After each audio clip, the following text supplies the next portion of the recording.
Hello, everybody. My name is Mahael Abdul-Qawi.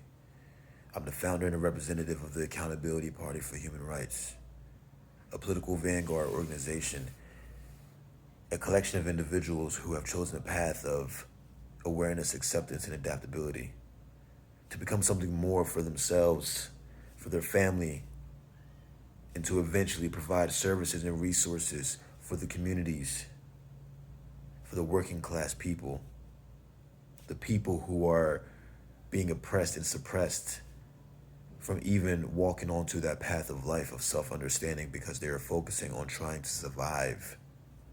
Survive in a world that was manipulated by those who live by greed, by those who live by their ego and for themselves.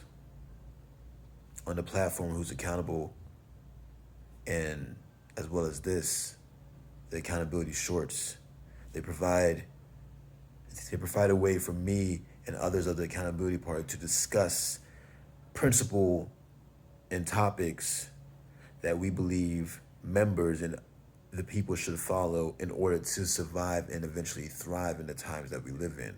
And on the Who's Accountable podcast, that platform is where I shine a spotlight on those people who live by greed, who live by their ego, who are working actively to suppress the people of this country and across many countries. For today's discussion, I would like to talk about discipline. And I want to start off by a quote by Epictetus, one of the ancient Stoics.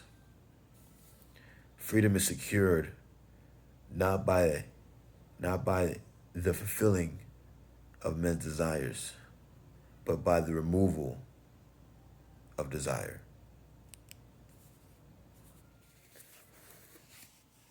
I wanted to use that quote as a way to start this conversation for this video because in this consumerism, hyper-individualistic state that we live in,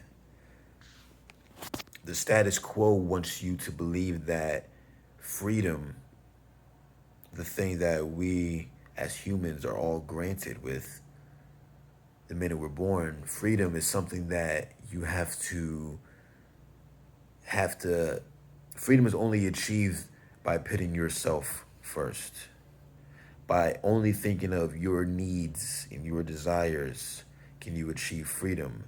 By having this mentality that says, screw everybody, screw their needs, their wants, mine come first. And as long as I do that, that way of thinking and that thought process behind my decision making is the pathway to freedom. And freedom being portrayed in the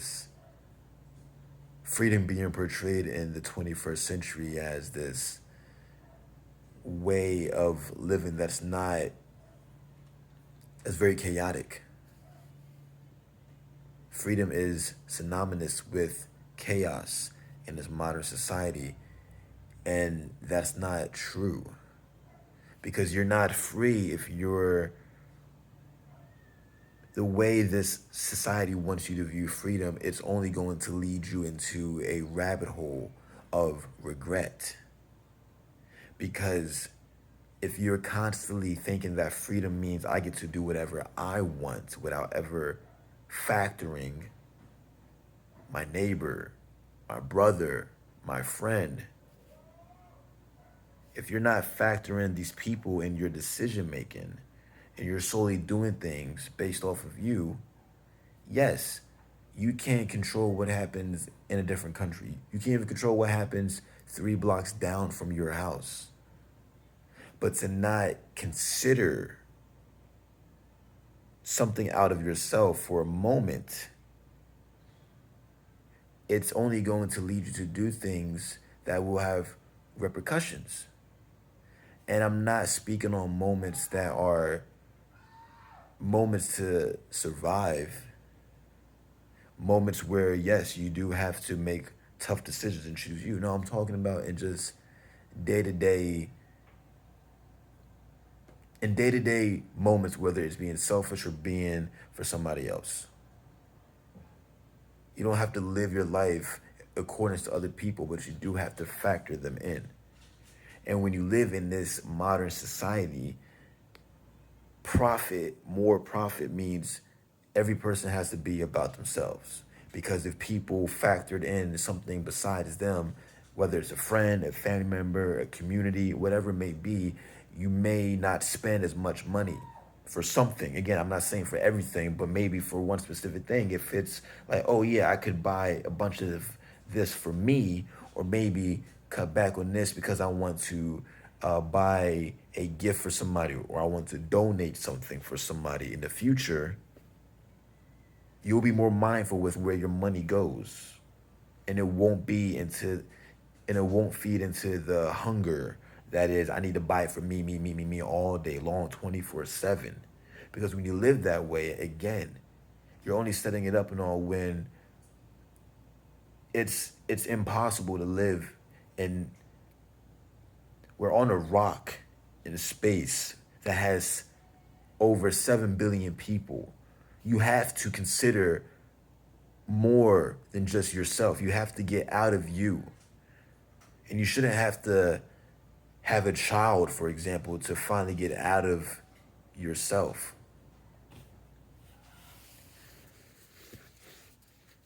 The quality of life is directly related to the quality of your thoughts, your words, the food you eat, sleep, fitness, activity, your purpose, your environment, and your relationships.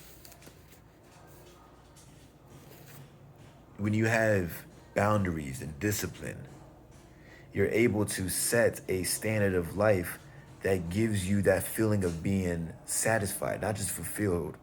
Fulfilled has to constantly be replenished. Satisfied, it's warm, it's natural, it sustains itself. It's like the sun. When you incorporate discipline, and not even what most people, and not the discipline that most people think of when they imagine the word discipline, because I know in the current day and age, that word triggers in people's minds the image of a soldier or some like rough and tough exterior. No, discipline is just, again, your thoughts, your words, food, sleep, fitness, purpose, environment, relationships. You can set discipline in these where you're not taking BS.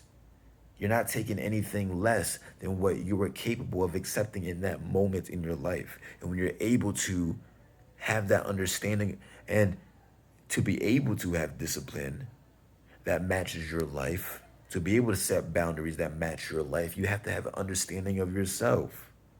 You have to be able to say, I know what is good for me.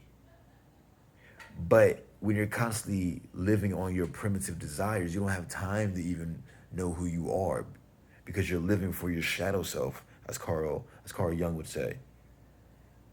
You're living for your shadow self. You're not living for you. So you don't know who you are. You don't know what you like. And that's what this agenda is. People say spirituality is a bunch of mumbo jumbo, but trust and believe Uncle Sam is very spiritual. Uncle Sam knows all this. That's why they do such a 25/8 schedule, to make sure that the working class people do not understand this. Specifically, they set the example. But the reason why they can live in this false sense of freedom and still get away with things is because they've manipulated where they can avoid accountability and consequences, simply because we live in a society where if you have a certain amount of wealth, you're void of accountability, which is false, because in the end everybody faces accountability. But to live in a world where we're living for freedom, but we're not really living for freedom, we're living for a false sense of freedom. They don't want us to be disciplined, because if we were disciplined, you have a lot more healthy individuals not not living their life for the sake of more and more and more. You would have people who were just satisfied with their way, and there would be actually it would be flowing for everybody on all levels, and from the working class all the way to the top. But you must start at the bottom, from the working class all the way to the top. But they had a deeper understanding of themselves, and you can say that's a pipe dream. You can say that's an idea, but think about it. It was so easy to push this agenda of this self on the people. It's not that hard to push the agenda of community to people. And that's the only way we're going to survive what is currently happening right now, the sickness that is living. We need more discipline, specifically for the working class people, specifically for those who are talking about these things that I'm talking about. You have to be the example. And inshallah, by being the example, you will inspire.